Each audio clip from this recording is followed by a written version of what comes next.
Are you a coach who's tired of drowning in complex marketing strategies? Welcome to Simple Client Attraction for Coaches, the bite-sized podcast that transforms how women coaches attract their ideal clients without the complicated systems or endless marketing tasks.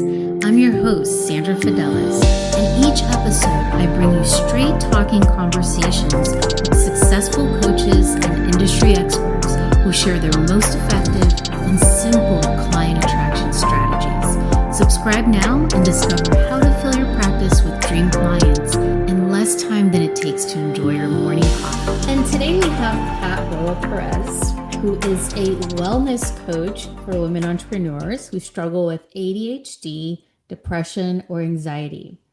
She helps them overcome their unique challenges without using traditional business solutions, so they can succeed in spite of their mental health situation.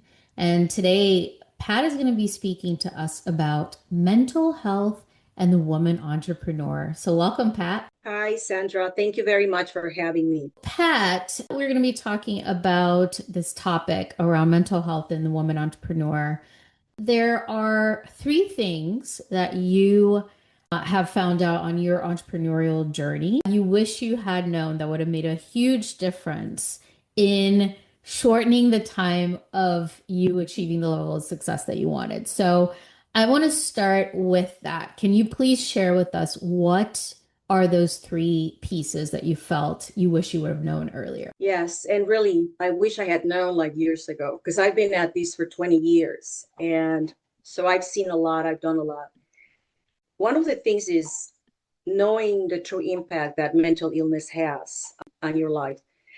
I think most people know. I think at some level, most people know that there's, if you suffer from depression or ADHD, you know that there's impact. But what I found is sometimes you don't really see, or you really cannot understand clearly what that impact is.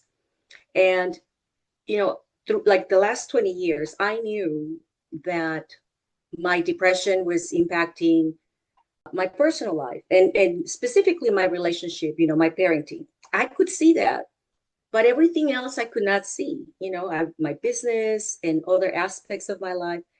I could not connect the dots. Now, that was before I knew I had ADHD. I didn't make the connection. That happened actually 3 years ago. It happened while I was writing a book. I had finished the section about depression, and I had written like 5 chapters, and I was about to write about ADHD, and I realized I really didn't know anything about adult ADHD. I had been diagnosed like a decade before that, and then medication, and that was that. But it was 3 years ago, actually, when I began to learn about ADHD and I understood and I learned to work with my brain. Then my struggles actually began to make sense. A lot of things began to fall into place. I was able to see the connection, like the impact, the true impact. And it changed everything for me. So that was one of the things I wish that I had known. Because here's the thing, the key to managing the symptoms or to finding what works for you is really understanding and being able to see what it looks like for you. I think for me, it's easier to explain it with examples. And that's one of the other points that I wanted to make is, a lot of times we think it's a business problem, a business challenge, when it's not. And the best way that I can explain that is I use the above and below surface framework. So, for example, time management is something that most entrepreneurs, right, they struggle with. Not almost, everyone in the beginning, you have to figure out how to manage your time and your energy. That's above surface. So I worked on my challenges above surface. Okay. So I learned, I can't tell you how many programs and methods, whatever. I tried to solve my problem, but my problem was not that. It was below surface. My problem was ADHD. It had to do with time blindness, which is not the same. It wasn't about time management, and it was about time management, but I couldn't solve the time management issue until I figure out what time blindness was, and I didn't know that because I didn't know I had ADHD until I was, I think, 50. So you can spend a lot of money and time and energy working above surface, trying to figure out, well, is it what I call a business challenge, when in reality it's not a business challenge. It's a mental health challenge. It's something that you have to learn. The other one, because I was just reading a post in one of the groups that I belong to. Another one, for example, because this is a very common challenge for any entrepreneur, and that's relationship building, making strong connections, So there are a lot of ways. You have wonderful programs that help us with a lot of those issues. That's above surface. But for us, below surface is rejection sensitivity, because time blindness also is a challenge for when it comes to relationship building. You develop a relationship, you find someone, you connect with that person, but then you have to manage the relationship. You have to follow up, you have to stay in touch. And that requires time management and organizing and prioritizing. And guess what? For us, if we have ADHD, that's a challenge. So simple things surface, that feel simple to someone who doesn't have yes, ADHD, there's that additional component of the challenge of yes, managing all of these pieces, all these moving pieces of yes. having a business. I love the term mental labor, because that's what happens when you have, and a lot of women entrepreneurs, we don't have one, we have several. Okay. Hmm. We have more than one, I call it my trifecta, because it's ADHD, depression, and anxiety. The compounding effect, it's mental labor, because your brain, you're always negotiating, and you're always, analyzing and deciding, and it's exhausting. And even though, it's a different time now, and keep in mind, I have been traveling this road for the last 20 something years. It's a different time, but at the same time, we don't really talk about it openly. But there are a lot of things that are going there, all of these different layers of mental activity that are happening. Yeah. And we pretend like we're okay, but Hmm. we're not. In terms of, my ADHD doesn't look like your ADHD or her ADHD. Everybody is different. Your circumstances are different. We're not a number. I'm not a statistic. I'm not a symptom. Everybody's different. And that's what I mean about owning it. And one of the things I feel very passionate about is I can't tell you how many times they've sent me down a rabbit hole. You know, you have the business community, you have the mental health community, and then you have your family and friends. Okay. All of them are telling you, well, your problem is that, it's you need to learn how to network, or you have, sensitivity, low sensitivity threshold, or your family says, maybe you need to get a job, maybe you're not cut out to be, an entrepreneur. They all intersect, and it's up to you. It's up to you to connect the dots. It took me Hmm. a long time, by the way. It took me a very long time to connect the dots. But once I connected the dots, I was in control. I determine, I direct my treatment, my pace, my process. I'm in Hmm. charge. Yeah. And that's really Awesome. what I say is what owning it is about. Yep. So what would you say is, if you could give us a nugget, the biggest takeaway from 20 years of being, an entrepreneur and doing business and having to navigate this additional piece, which is the ADHD and the mental health challenges. What would you say is the biggest takeaway that you would give to us? I think the most important thing is that you understand your mental health profile.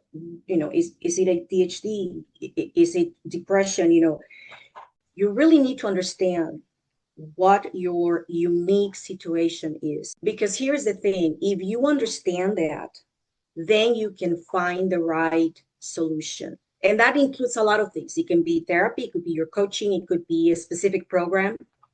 And then above the surface, it can be something else. Once you can understand what your unique situation is. What is one quick hack that you would give businesswomen that are, wanting to, I don't know, be more efficient and be able to navigate, their ADHD in business? What is a hack that you use that you would give? I call it anticipating. When I was freaking out because I couldn't get the Zoom link and whatever, that's not the time for me to figure out what am I going to do.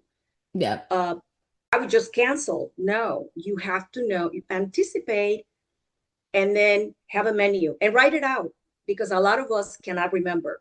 And then once you write them out and you practice them, then you know what to do. Awesome. So, Pat, can you share with everyone where they can learn a little bit more about you? And I know you're going to have some goodies for them there as well. They can go to my website, patroa-perez.com, and they can schedule a discovery or clarity call. We can talk, we can chat. And then also there's a free it's a mini webinar, and it's one of the practices that I learned a long time ago. It's something that anyone can develop, and that's how to observe the mind, how to know like what's going on in your head. So they can book a call, they can access some free stuff that I have. Excellent. Thank you so much, Pat. I think this conversation is one that is starting to become more, more prevalent, I would say, but we still need it. We still need a lot more professionals in this space to help women entrepreneurs navigate entrepreneurship while navigating their, mental health as well. So thank you so much for sharing this. Thank you. And I want to point something out about you, because there's something that I met you in 23, and you were one of the first business coaches. Okay. Keep in mind, I've been at it for 20 years.